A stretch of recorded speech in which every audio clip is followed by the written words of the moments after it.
Hey, and welcome back to the Grow Like a Mother podcast. Today, you're in for a really special treat. I have my friend Jess Boots coming on the show. Jess is a leadership and wellness coach. She is based in Oakland, California. Her and I met officially in Baja on a retreat this past winter, but we've been connected online through a business community for a while. And it's so it's really such an honor to have her on the show today. She's a wealth of knowledge. She is a coach, a yoga teacher. She's a mom of a 5-year-old. She brings strategy and mindfulness to the work she does. And she's got over 20 years of experience working in education, as well as over 500 hours of training as a yoga teacher. So, what she's really able to do is she blends her expertise to meet her clients where they're at. And her core messaging is all around the fact that we all deserve to be well and pursue lives of meaning and impact. So we're going to be chatting today. I can't wait to share Jess with you. And if you love Jess, you're also going to love one of my previous guests, Victoria. You'll have to go check out her episode. I'll link it in the show notes. Victoria is also all about wellness and wholeness, the mind, body, spirit, like all of it. And in our conversation, Victoria and I talked specifically about hormones, perimenopause, things like that for women. So a little bit different than my conversation is going to be with Jess today. However, I think if you dig Jess, you'll dig Victoria. So make sure you head on over to the show notes and check out the link to go see Victoria's podcast as well. And so, without further ado, I'm so excited. I'm just going to let us dive straight into the episode with Jess Boots. I'm so happy to have you here on the show. Welcome to the podcast. Thank you. Thank you. Thank you. I'm so happy to be here. Yeah, I was in reading in the introduction all about you and what you're into, the work you do, but also sort of seeding in that we know each other and we finally met in person recently in Baja, which was so lovely to be able to have like a connection that you make online really come to life in person. So I love that. That was so special. Yeah. Oh, it really was. I know it like takes me back to the beach a little bit. Yes, Being I here. know. Oh, so good. And yet here we are. I'm in Ottawa in the snow. You're still in California, so you still have relatively nice weather. Yes. Yeah. I'm in Oakland and I'm like looking out my window and it's beautiful and sunny. It's chilly, for Californians. So I probably won't give a number for that, but yeah, a California winter is nothing to complain about. Right. It's so perfect. I love that. And it's so fun. I love doing the podcast because I get to connect with people like all over the place in different time zones and different weather. Like it's so fun. And yet we all align really well in the work that we do. And that's kind of what we're talking about today on the pod. We're talking this whole month like goal setting, um, different ways that we can look at it. And when we were sitting on the beach chatting and sort of drumming up, brainstorming on what we were going to talk about when you came on, you came up with this sort of three-tiered approach to goal setting and the different types of things that we consider when we're focusing our attention in ways that we can grow.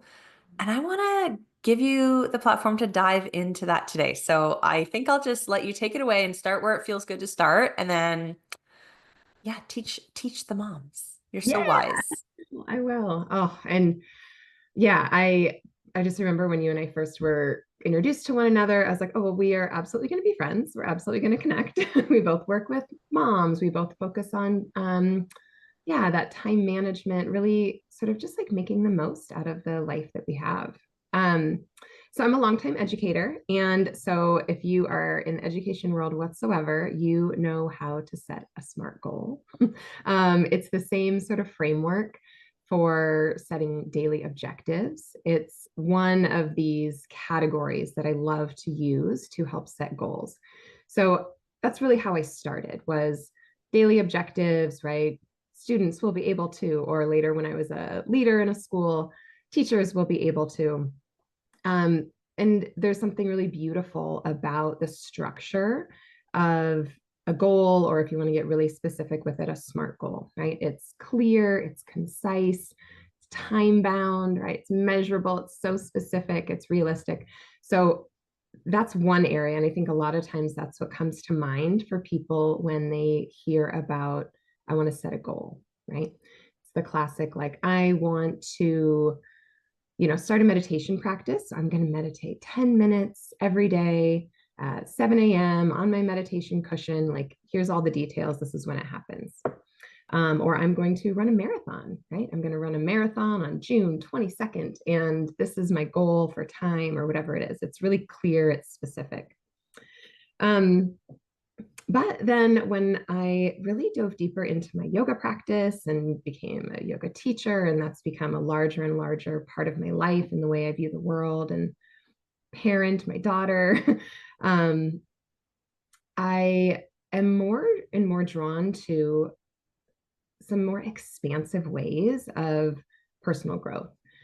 And it's not to discount, but more just to add more tools to my toolbox. So the next one that I love is just intention setting. So at the beginning of every yoga class that I teach or coaching session that I lead, we drop in right to the body and the breath and set an intention. And it's usually, I always say it's like a word or a phrase, right? Something that you want to kind of focus your attention on, right? So it could be presence, could be compassion, kindness, flexibility, inner strength, right? It's like almost like a mantra, right? And you could very easily turn it into a mantra. I am strong. I am flexible. My life is abundant. So it's easy enough that that repetition is just so easy to connect to, right? You can let it reverberate around in the heart. You can write it big on your whiteboard, put it on your daily planner, and come back to it in so many different ways. So, with an intention, right? If it's in your yoga practice, I'm going to come back to how can I be compassionate in this pose? Or then later on at home when you're with your kids, how can I be compassionate in this moment when my kid is throwing the hugest tantrum? How can I be compassionate with myself? How can I be compassionate with my partner, with my child, with my schedule that is now like totally thrown off? And so I love that having that word, it's like this anchor, that whatever happens in the day, whatever changes need to happen, because as a working parent, things are constantly needing to change and adjust. Um, the intention can still be there, right? It sort of just like carries us through and is flexible enough to be relevant even when the circumstances change without feeling like, oh, I missed the mark. And now I'm in like a shame spiral.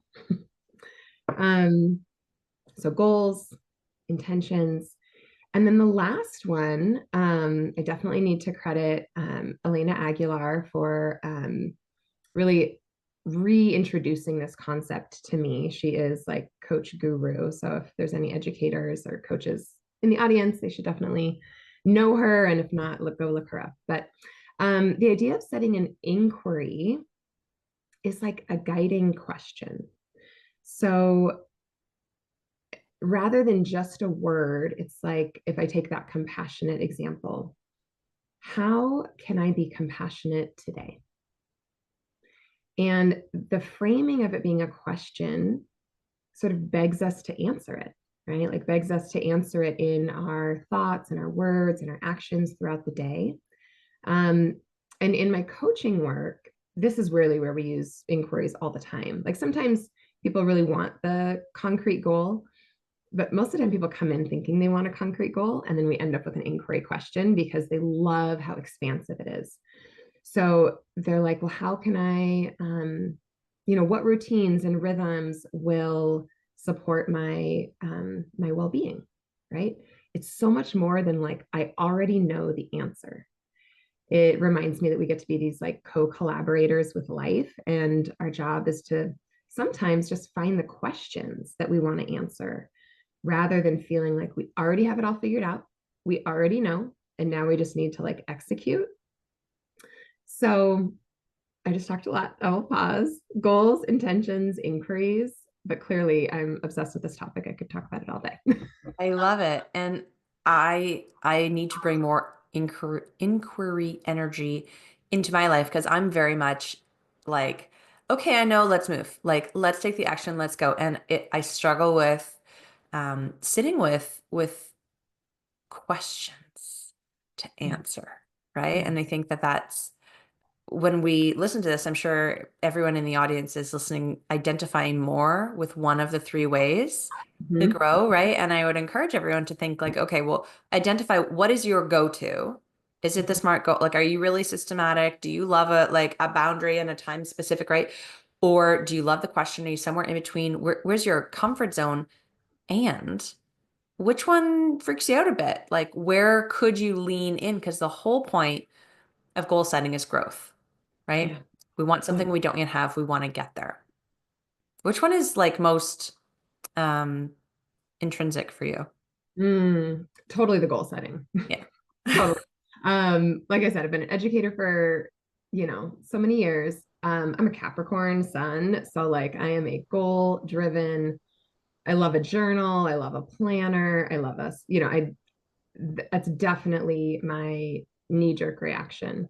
Yeah. Um, but like I said, my yoga practice has really opened up the world for me in terms of intentions. Mm. And the inquiry, it's helpful to think of like myself as a scientist, right? Because that's sort of what you're doing. You're like, here's the question. Um, and then I'm going to gather data. Um, so, yeah, I think while I have always been more comfortable, I don't even know if comfortable is the right word, familiar with goal setting. I also was very familiar with being really like self-critical when I didn't meet the goal exactly as I had set it in a super overly ambitious moment. Um, but then that invited in a lot of work around self-compassion, right? And remembering that like if it was a goal that I set, maybe it's also okay if I adjusted it, right? And that can be part of the process too. Um, yeah, but I think there's that opening more room for self-love, for meeting life where it is. I think especially in parenthood, parenting life, um, having a more flexible framework really has served me well. Yeah. I think I will take that with me because same. I set ambitious goals and it can be really difficult if you don't achieve them in the time that you thought you would or in the way that you thought you would. It doesn't leave a ton of room for life to happen around you. Exactly. Yeah, I love the intention. I feel really comfortable there these days. The intention I set, as you know, like I'm doing my planner right now, trying to figure out all of the details of what goes in there. And one of the pieces that I love is a weekly word or like an Mhm. intention for the week because we can use that as an anchor to figure out what are our top priorities. What are the things we want to do today? How do we want to show up? How do we want to feel? There's lots of different ways that we can use that as a North Star almost. Yeah. Yeah. Yeah, absolutely. I mean, here we are in January, and I always do this really sweet workshop that is about intentionally shifting into the new year. And there's space if people want to get super specific around, places they want to travel, goals they want to achieve. And I mean, I am going to publish a book this year. Like I have a very concrete, I want it to be in people's hands by September, like it's there. And the more I speak it, the more that I act in alignment with that. Um, but the most important part of that is coming up with our intention for the year, right? Like our word or phrase. Um, Mine for 2025 is easeful expansion. And there's sort of a natural inquiry attached to it because those two words at first in my own body feel contradictory, right? Right. But I'm like, I've got big ambitions for the year, right? It'll be first book to publish, and that feels expansive. But then not wanting to go through that process in a way that feels overly urgent or that feels like hustle culture or that feels like I lose sight of why I wrote it or why I have my own business to begin with, right? Which is like, so I can be flexible and be present with my daughter and my family and also do really important work. And so the ease is there, right? And it's like, okay, how do I expand what I think is possible this year and stay grounded in a sense of ease? Mhm. No yet, but that's the question. That's the question. You don't need to know yet. Make that your inquiry. How do I, right? How do I show up like that? Yeah, I love that. And the workshop is going to be incredible. I mean, the book, I'm so excited for the book. Tell us about the book, please. Okay. So the book is about leadership and healing through the chakra system. So it really blends my own stories, my own evolution as a leader, which is, part through my work in education, part through coaching, part through the heartache of miscarriage, and my journey to become a mom. And it's really because I think of a leader in all those ways, right? When I talk about leadership, I'm talking about people being leaders in their own life, leaders in their work, leaders in their family, leaders in their own experience, right? Like staying grounded in who we are. And often, in order to do that, we have so much healing to do, right? It's like we're, I don't know, just the way that life happens for many of us, right? We're set up to not take up our own space or not know what our purpose is or feel like we don't deserve to be abundant or our voice doesn't matter, right? There's all of these sort of opportunities to heal. And for me, in my studies, both as a yoga student and as a teacher, the chakra system is just full of opportunity to do both of those things. So there are 7 themes that go with the 7 chakras. And I have written the book in a way that feels almost like the flow of a yoga class where we begin with intentions and we end with integration. And my hope is that it inspires and informs and empowers people with practical ways to work with each theme. I give some very personal stories from my own life. I have cried many a day while typing. It's been very healing. And then it's a conversation. So each chapter has questions, it's got space to journal, exercises to try, visualizations, yoga flow. Like each chapter is so rich. Um, and so I don't know, I hope that people take their time with it once it's out and that they have it in their bag and take it with them to coffee shops and take it with them to the beach. And yeah, that it's a conversation between me and the reader so that in my sharing of my own healing and my own leadership journey that they can find theirs too. It's so beautiful. I mean, the word that comes to mind is like it's a resource, Yes. right? It's not just a book, it's a resource that you've created that people can come back to and work with and have that conversation with you and with themselves through the process. And I mean, guys, we'll have the link for the wait list and the show notes here. So get on there and make sure you sign up because then you'll be the first to know when it comes out and you can get your hands on the copies. Um, and I'm so proud of you. It's such a big deal to write a book. It's a big deal. It is a labor of love and it's very vulnerable, right? But you do it in service of the reader, which is so incredible. So well done. Thank you. Thank you so much. And you've got a lot of other stuff going on. I mean, you're fully rostered up almost for your coaching already for the whole year for 2025. But I want to know about the mom group that you've got going on.